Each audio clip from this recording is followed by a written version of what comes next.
آئیے پہلے سنتے ہیں پروگرام تاریخ ساز۔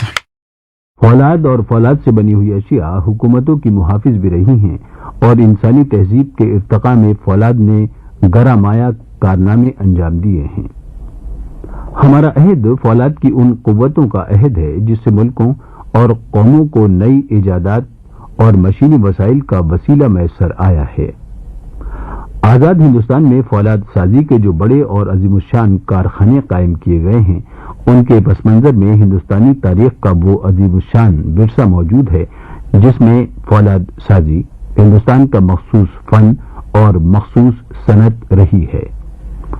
فولاد کی صنعت ہندوستان کی ایسی ممتاز صنعت تھی جس کی مثال قدیم زمانے میں کسی دوسرے ملک میں نہیں ملتی۔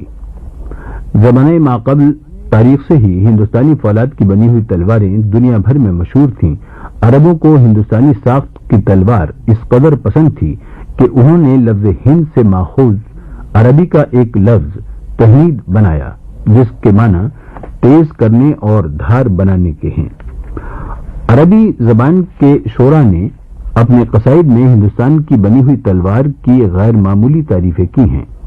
پروفیسر ولسن نے 19ویں صدی میں لکھا تھا کہ ابھی کچھ عرصے سے انگلستان میں لوہا گلانے کا کام شروع ہوا ہے، مگر ہندوستان میں تاریخ سے پہلے کے زمانے سے لوہا گلانے اور فولاد بنانے کا ہنر موجود تھا۔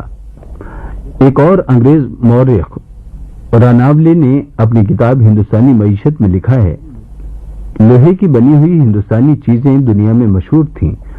دلی کی مشہور لوہے کی لاٹ جو 1500 برس پرانی ہے، ہندوستان میں فولاد سازی کی قدیم صنعت کا زندہ جاوید تاریخی ثبوت ہے۔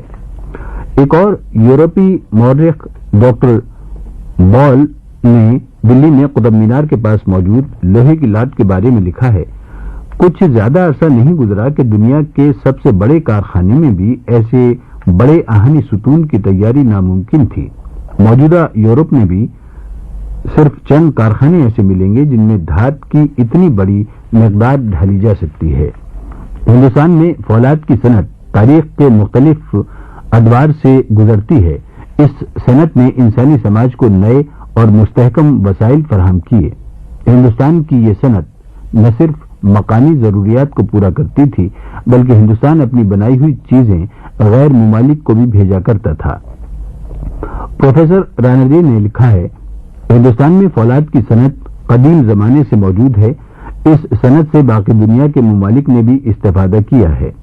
قدیم زمانے میں ہندوستانی بندرگاہوں سے جو جہاز دیگر ممالک کے لیے سامان لے کر جاتے تھے ان میں فولاد کے سامان کے جہاز زیادہ ہوتے تھے۔ عرب ممالک نے فولاد کی اشیاء کا استعمال بھی ہندوستان سے ہی سیکھا۔ ہندوستان وہ ملک ہے جہاں دھرتی کو مقدس تصور کیا جاتا ہے۔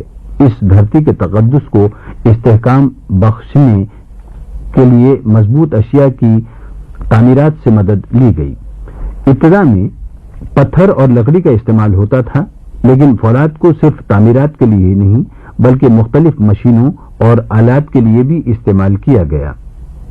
ایک زمانہ ایسا بھی تھا جب خواتین فولاد کے زیورات استعمال کرتی تھیں، لیکن تاریخ کے تسلسل نے ہندوستان میں فولاد سازی کو ایک نئی زندگی عطا کی، اور آج ہندوستانی معاشرہ ان فولادی مشینوں سے، آلات سے اور کارخانوں سے آراستہ ہے جن سے پورے ملک کا سنگار ہوا ہے، اور فولاد سازی کو تاریخ سازی کا رتبہ میسر آیا ہے۔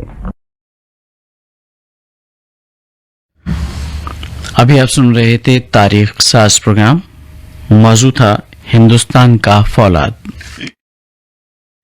راوی تھے انظار احمد۔ یہ آل انڈیا ریڈیو کی اردو سروس ہے۔ Medium waves 1071 kilo hertz, mobile app news on AIR کے علاوہ DD فری ڈش اور AIR world service Urdu YouTube پر آپ سن رہے ہیں ہماری نشریات۔